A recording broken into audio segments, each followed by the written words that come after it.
CBSE परीक्षाओं को लेकर थोड़ी देर में प्रधानमंत्री मोदी करेंगे बैठक। परीक्षाएं होंगी या नहीं, होगा फैसला।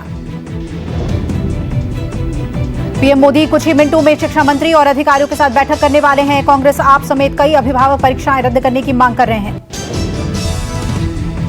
देश में कोरोना के आंकड़ों में भारी उछाल, एक दिन में सामने आए 1,85,000 के करीब मरीज। मौत के आंकड़े भी बढ़े, एक दिन में 1,000 से ज्यादा हुई मौत। स्वास्थ्य मंत्रालय के मुताबिक 24 घंटे में 1,069 लोगों की हुई मौत। पिछले 24 घंटे में 82,339 लोग कोरोना से ठीक भी हुए। रिकवरी रेट 89% हुई। देश में एक्टिव मरीजों में भयंकर उछाल आया है। देश में अस्पतालों में अब 13,65,000 से ज्यादा लोगों का इलाज चल रहा है। देश में बढ़ते मरीजों को देखते हुए टीकाकरण में भी और तेजी लाई गई है। आंकड़ों के मुताबिक अब तक 11 करोड़ 11 लाख से ज्यादा लोगों को टीका लगाया जा चुका है। पिछले एक दिन में 26 लाख से ज्यादा लोगों को टीका लगाया जा चुका है। कुल लोगों को वैक्सीन की दूसरी डोज और कुछ को वैक्सीन की पहली डोज दी जा रही है।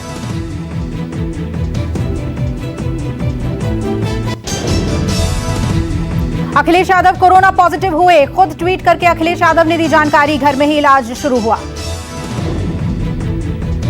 हाल ही में अखिलेश यादव ने कोरोना पॉजिटिव नरेंद्र गिरी से मुलाकात की थी, जिसके बाद अखिलेश यादव ने कल अपना टेस्ट करवाया था। यूपी के सीएम योगी आदित्यनाथ ने भी खुद को आइसोलेट किया। सीएम योगी ने खुद ट्वीट करके दी जानकारी। सीएम योगी आदित्यनाथ ने ट्वीट करके कहा, उनके दफ्तर के कुछ अधिकारी कोरोना पॉजिटिव हो गए हैं, जिनके संपर्क में खुद सीएम भी थे। आइसोलेशन के दौरान योगी अब अपना कामकाज वर्चुअली करेंगे। यूपी के 12 से ज्यादा आईएएस अधिकारी भी कोरोना पॉजिटिव। यूपी के 7 जिलों के अस्पतालों में ओपीडी सेवा बंद हुई। कोरोना के बढ़ते मामलों को देखते हुए लिया गया फैसला। प्रयागराज, कानपुर, गोरखपुर, आगरा, लखनऊ में ओपीडी बंद। बेहद जरूरी सर्जरी छोड़कर सर्जरी भी टालने के आदेश दिए गए। यूपी सरकार के मंत्री आशुतोष टंडन भी कोरोना पॉजिटिव हो गए हैं। 2 दिन पहले लालजी टंडन की जयंती के कार्यक्रम में आयोजक थे आशुतोष टंडन। यूपी सरकार ने लिया फैसला, कोरोना के मरीजों को बेहतर इलाज करने के लिए एमबीबीएस की 4वीं और 5वीं वर्ष के छात्रों को भी कोविड ड्यूटी पर लगाया जाएगा। कोरोना के खतरे के बीच दारुल उलूम फिरंगी महली की ओर से वैक्सीन को लेकर फतवा जारी किया गया है। कहा गया कि रोजे के दौरान वैक्सीन ली जा सकती है। फतवे में अपील की गई है कि मुस्लिम समाज के लोगों को रोजे के चलते कोरोना का टीका लगवाने में देरी नहीं करनी चाहिए। कोरोना के बढ़ते प्रकोप के बीच आज से महाराष्ट्र में सख्ती शुरू। पूरे महाराष्ट्र में 30 अप्रैल तक कर्फ्यू की घोषणा। आज रात 8 बजे से पूरे महाराष्ट्र में धारा 144 लगा दी जाएगी। 1 मई सुबह 7 बजे तक लागू रहेंगी पाबंदियां। लोकल ट्रेन और बस बंद नहीं रहेंगी। अगले 15 दिन के मिनी लॉकडाउन को ब्रेक द चेन नाम दिया गया है। सुबह 7 से 8 बजे तक केवल आवश्यक सेवाएं ही खुली रहेंगी। कर्फ्यू और धारा 144 के चलते महाराष्ट्र में 10वीं और 12वीं की परीक्षाएं भी टाल दी गई हैं। गैर जरूरी काम के लिए बाहर निकलने पर भी पाबंदी। महाराष्ट्र में पब्लिक ट्रांसपोर्ट पर पाबंदी नहीं, यानी लोकल बसें, हवाई जहाज समेत सभी साधन खुले रहेंगे। प्राइवेट गाड़ियों को सिर्फ इमरजेंसी के हालात में ही आने जाने की इजाजत होगी। उल्लंघन पर 1,000 रुपए का जुर्माना देना होगा। सिनेमा हॉल, थिएटर, ऑडिटोरियम, मनोरंजन पार्क, जिम और स्पोर्ट्स कॉम्प्लेक्स बंद किए गए। नियम तोड़ने पर जुर्माना लगेगा। मिनी लॉकडाउन के दौरान सरकार रियल एस्टेट सेक्टर के मजदूरों और परमिट वाले रिक्शा चालकों को 1,500 रुपए की मदद देगी। गरीबों को लेकर भी घोषणा हुई। महाराष्ट्र में अगले 1 महीने तक शिव भोजन योजना के तहत गरीबों को खाने की थाली भी मुफ्त दी जाएगी। महाराष्ट्र में आज भी कोरोना का कहर जारी है। 24 घंटे में फिर 60,212 नए मरीज आए। मुंबई में कोरोना के 24 घंटे में 7,898 नए केस, 26 की मौत, 5 लाख के पार हुए मरीजों की संख्या। पुणे में भी बिगड़े हालात। एक दिन में 10,112 नए मामले, 99 की हुई मौत, 6,68,000 से ज्यादा हुए मरीज। महाराष्ट्र में बेकाबू कोरोना और सख्ती के बाद भी लोग बेपरवाह। सख्ती से पहले मुंबई के दादर सब्जी में भयंकर भीड़ देखी गई। मंडी में सब्जी खरीदने के लिए हजारों लोगों की भीड़ मौजूद है। ना तो सोशल डिस्टेंसिंग का पालन किया जा रहा है और ना ही लोगों ने मास्क लगाया। तमाम प्रशासन के लोगों से अपील कर रहे हैं कि सोशल डिस्टेंसिंग का पालन करें। जरूरी हो तभी अपने घरों से निकलें। नजारा है मुंबई के दादर सब्जी मार्केट का। यहाँ पर कोई समझने को तैयार नहीं है। बीएमसी प्रशासन यहाँ से नदारद है और यही वजह है कि लोग यहाँ पर सैकड़ों की संख्या में पहुँच रहे हैं। मुंबई से मजदूरों का पलायन जारी, रेलवे स्टेशन के बाहर जाने के लिए भी लोगों का लगा तांता। तस्वीरों में कि हजारों की तादाद में जो लोग हैं वो अपने घरों को जाने के लिए निकल चुके हैं, क्योंकि महाराष्ट्र में पहले से ही मिनी लॉकडाउन है और आगे संपूर्ण लॉकडाउन लगने की संभावना है। यही वजह है कि जो तमाम लोग हैं वो अपने घरों पर जाने के लिए निकले हुए हैं। बहुत सारे लोग ऐसे हैं जिनको टिकट नहीं मिल पा रही है। यही वजह है कि आप तस्वीरें देखिए, भारी भीड़ यहाँ पर देखी जा रही है। रेलवे ने लोगों से धैर्य बनाए रखने की अपील की है। रेलवे ने कहा कि अगर जरूरत होगी तो स्पेशल ट्रेनें भी चलेंगी। महाराष्ट्र में कर्फ्यू शुरू होने से पहले खरीदारी के लिए भारी भीड़ उमड़ी। मुंबई से सटे कल्याण की दुकानों पर भारी भीड़ इतनी बढ़ी कि जनरल स्टोर में पुलिस को बुलाना पड़ा और थोड़ी देर के लिए जनरल स्टोर को बंद करना पड़ा। यूपी में फिर सामने आए रिकॉर्ड कोरोना केस। 24 घंटे में 18,021 नए कोरोना मरीजों की पुष्टि, 85 लोगों की हुई मौत। यूपी के अब तक 20 से ज्यादा जिलों में नाइट कर्फ्यू लगाया जा चुका है। यूपी में टेस्टिंग और टीकाकरण भी तेजी से किया जा रहा है। यूपी में बढ़ते संक्रमण से बेखौफ हैं लोग। मुरादाबाद सब्जी मंडी में सब्जी खरीदने के लिए भारी भीड़ जुटी।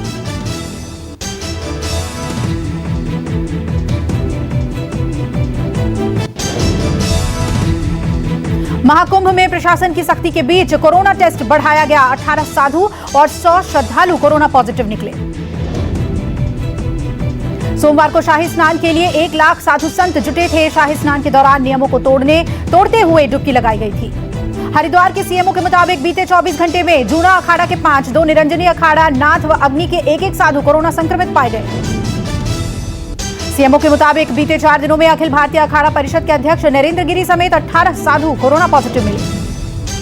देहरादून में रमजान, नवरात्र और विवाह समारोह के मद्देनजर रात के कर्फ्यू का वक्त बदला गया। देहरादून में कर्फ्यू का टाइम 10 बजे से बढ़ाकर 10:30 बजे कर दिया गया। झारखंड में कोरोना से हालात खराब। स्वास्थ्य मंत्री के सदर अस्पताल में निरीक्षण के दौरान मरीज की हुई मौत। परिवार ने मंत्री को खरी खोटी सुनाई। मृतक की बेटी मंत्री पर भड़क गई। मृतक की बेटी ने चिल्लाकर मंत्री और मीडिया पर नाराजगी व्यक्त किया। कहा, सब कुछ भगवान भरोसे है।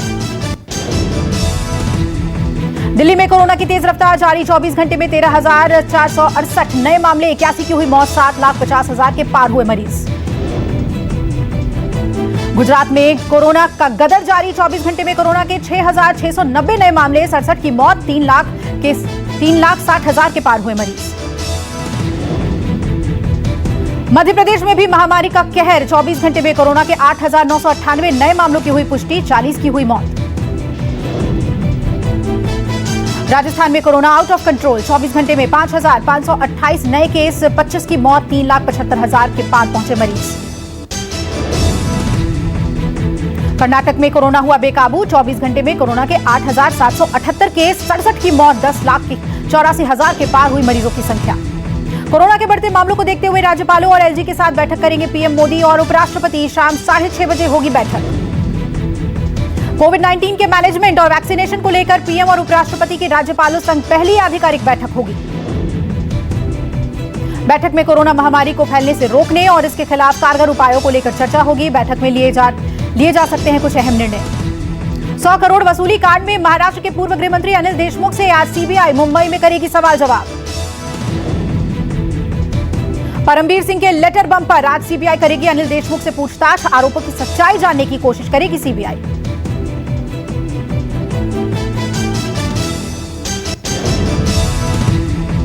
पश्चिम बंगाल में आज शाम 5 बजे 5वें चरण के लिए थम जाएगा प्रचार का शोर। 5वें चरण में 17 अप्रैल को डाले जाएंगे वोट।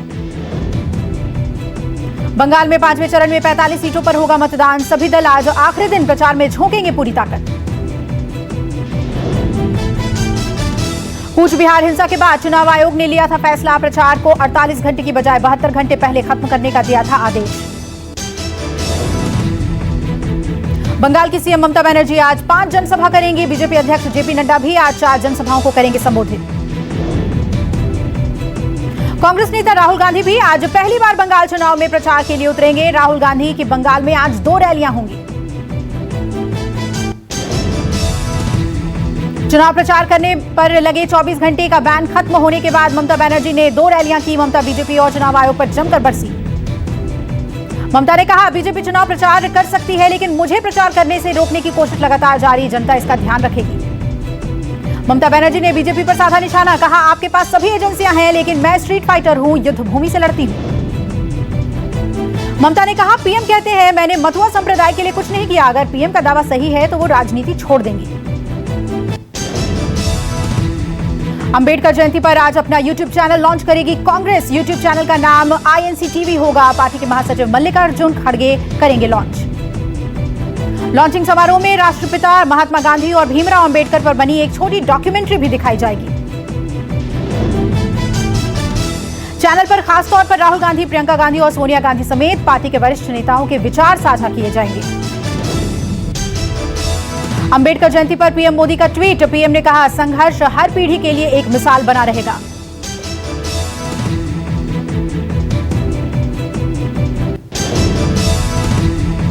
दिल्ली में कुट्टू का आटा खाने से कई लोगों की बिगड़ी तबीयत, सभी लाल बहादुर अस्पताल में भर्ती।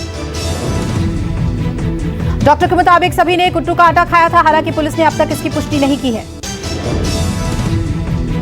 अरुणाचल प्रदेश के पूर्वी कमेंग में महसूस हुए भूकंप के झटके, तीव्रता थी 3.6, किसी के हताहत होने की खबर थी।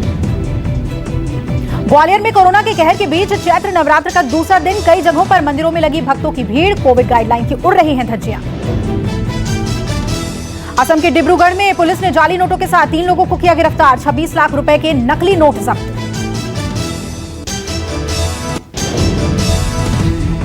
कोरोना महामारी के बीच आज से मुबारक रमजान का महीना शुरू। दिल्ली के जामा मस्जिद में नहीं दिखी भीड़, मास्क लगाए दिखे लोग। तिरुवनंतपुरम में विशु के मौके पर मंदिरों में दिखी भीड़, कोरोना के कोहराम के बीच लोगों ने की पूजा अर्चना। प्रधानमंत्री नरेंद्र मोदी ने पुथंडू बिहू महाविशुबा विशु रमजान के अवसर पर देशवासियों को शुभकामनाएं दी। बिहार के गया से सामने आया बर्बरता का वीडियो। पूर्व मुखिया ने युवक को पहले मारा पीटा और फिर किया अमानवीय व्यवहार। पुलिस के मुताबिक युवक गांव की एक लड़की को भगा कर ले गया था, जब वापस लौटा तो पंचायत ने ये सजा सुनाई थी। घटना गया में वजीरगंज इलाके में घरिया गांव की है और पुलिस ने मामले में 6 लोगों को गिरफ्तार किया है। सभी आरोपियों पर SC/ST एक्ट के तहत मुकदमा दर्ज किया गया। इस मामले में अभी और गिरफ्तारियां बाकी हैं। राजस्थान के जोधपुर में बजरी खनन माफिया के बीच ताबड़तोड़ फायरिंग से हड़कंप, गोलीबारी में एक शख्स घायल। पुलिस को देख जेसीबी और डंपर को नदी में ही छोड़कर फरार हुए आरोपी। पुरानी रंजिश में हुई गोलीबारी, पुलिस की तलाश जारी। दिल्ली के करोल बाग में मानवता को शर्मसार करने वाली घटना, दिव्यांग महिला के साथ स्कूल में की गई छेड़खानी। पीड़ित महिला की शिकायत पर देशबंधु थाने में मामला दर्ज। महिला का आरोप, FIR दर्ज करने के बाद भी आरोपी की गिरफ्तारी नहीं हुई। दिव्यांग महिला ने लगाई इंसाफ की गुहार, कार्रवाई होने का इंतजार कर रही है पीड़ित दिव्यांग महिला। हरियाणा के पलवल में पुलिस को बड़ी कामयाबी, हनी ट्रैप के मामले में पुलिस ने 2 लोगों को किया गिरफ्तार। IPL 2021 का छठा मुकाबला रॉयल चैलेंजर्स बेंगलुरु और सनराइजर्स हैदराबाद के बीच खेला जाएगा। सूर्य कुमार और चाहर का कमाल, रोमांचक मैच में मुंबई ने कोलकाता को 10 रनों से हराया। राजस्थान को लगा बड़ा झटका, बेन स्टोक्स चोट के कारण IPL से हुए बाहर। KKR की तरफ से खेल रहे हरभजन सिंह ने दिया बड़ा बयान, कहा, आज जो भी हूं मुंबई इंडियंस की वजह से हूं।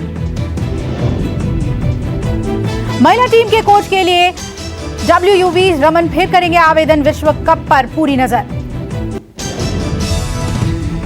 शाहरुख ने IPL में KKR की हार को ट्वीट कर निराशाजनक बताया, फैंस से KKR की परफॉर्मेंस के लिए मांगी माफी। Bigg Boss fame Shehnaaz Gill का गजब का ट्रांसफॉर्मेशन करवाया फोटोशूट, तस्वीरें हो रही हैं वायरल। भोजपुरी स्टार निरहुआ हुए कोरोना संक्रमित, कोरोना नियमों को ताक पर रखकर हो रही थी शूटिंग, टीम के 2 और लोग संक्रमित। बेटी न्यासा ने स्कूल में मां काजोल के आइकॉनिक सॉन्ग पर किया जबरदस्त डांस, वीडियो हुआ वायरल।